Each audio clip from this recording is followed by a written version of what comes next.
Hello, Manisha, mummy ક્યાં છે? શું થયું?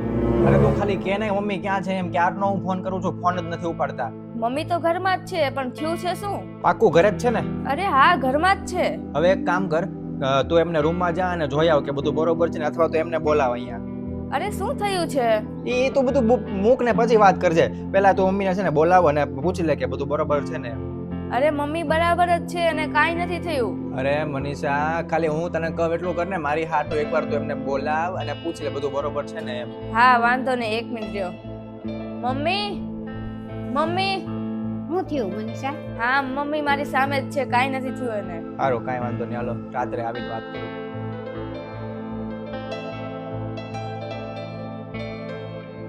ખબર નહીં મમ્મી, ભાવિનનો ફોન આવ્યો હતો ને બહુ ચિંતામાં હતા ને કહેતા હતા કે મમ્મી ક્યાં છે ને ફોન નથી ઉપાડતા ને.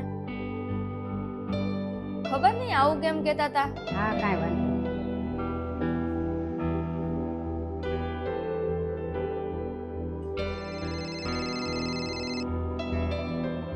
હેલો, મનીષા, મમ્મી ક્યાં છે?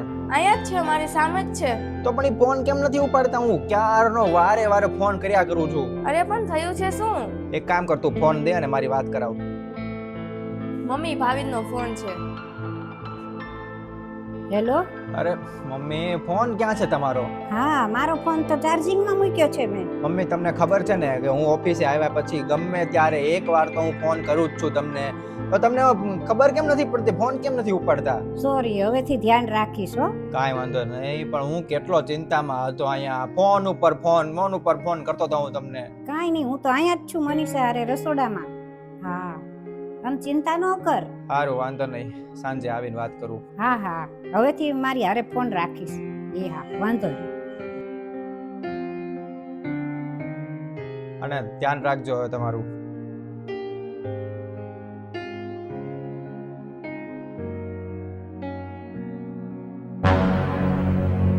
મમ્મી, કેમ છે તમને? તબિયત કેમ છે તમારી? મને તો સારું જ છે. ફોન ક્યાં છે તમારો? અરે ફોન તો મેં બીજા રૂમમાં રાખ્યો છે. વારે ઘડીએ કંપની વાળાના ફોન આવ્યા કરે છે. અરે મમ્મી, હું ક્યારનો ફોન કરું છું તમને. ફોન ઉપર ફોન. અને તમને ખબર છે ને કે હું રોજ દિવસમાં 1-2 વાર ફોન કરું જ છું. તમે ફોન કેમ નથી ઉપાડતા? છેલ્લી વાર મને વાત કરી દે. હવેથી હું મારો ફોન મારી પાસે જ રાખીશ, નહીં મૂકું ક્યાંય. અરે મમ્મી, એક તો તમે ફોન ન ઉપાડ્યો, ઉપરથી હું મનીષાને ફોન કર્યો ને તો સવારમાં 2 વાર તો ઉપાડ્યો, પછી તો ત્રીજી વાર એને ન ઉપાડ્યો. એને ઉપાડવાનું કોને ખબર બંધ કરી દીધું કે ક્યાં એને ફોન મૂકી દીધો. ક્યાં ગઈ? ક્યાં છે મનીષા? મનીષા, શું છે? ક્યારનો હું ફોન કરું છું તને, ફોન કેમ નથી ઉપાડતી તું? હાથે કરીને નથી ઉપાડ્યો. મગજ તો ઠેકાણે છે ને, હું કામ હાથે કરીને ન ઉપાડ્યો ફોન? ઈ સવાલ તમે મને પૂછો છો કે મગજ ઠેકાણે છે કે નહીં, અને તમે રોજ કેટલા ફોન કરીને પૂછો છો કે મમ્મીને કેમ છે કે નહીં ને એમ. અને હું તમને, તમારો કહેવાનો મતલબ એવો છે કે હું મમ્મીનું ધ્યાન નથી રાખતી એમ? રોજ એક ને એક વાત કરો, મમ્મી ક્યાં છે, શું કરે છે. શું મમ્મી સાથે ખરાબ વર્તન કરું છું? તમને શું લાગે છે કે હું મમ્મીને બધા કામ કરાવું છું ઘરના અને એની સાથે ખરાબ વર્તન કરું છું, બધાની વહુ કરે છે એવું લાગે છે તમને? જેમ તમારા મમ્મી છે ને એમ મારાય કંઈક લાગે છે. અને તમને, મને તો એ વિશ્વાસ જ નથી આવતો કે તમે મારા વિશે એટલું ખરાબ વિચારો છો.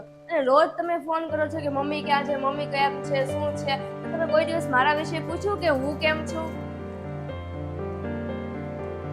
આ તો બસ આખો દિવસ મમ્મી મમ્મી મમ્મી. હું આ ઘરમાં છું જ તે. અને મને કહો છો તમે તો તમારી હાલત જો ને, તમે ઓફિસ છોડીને આવ્યા અહીંયા.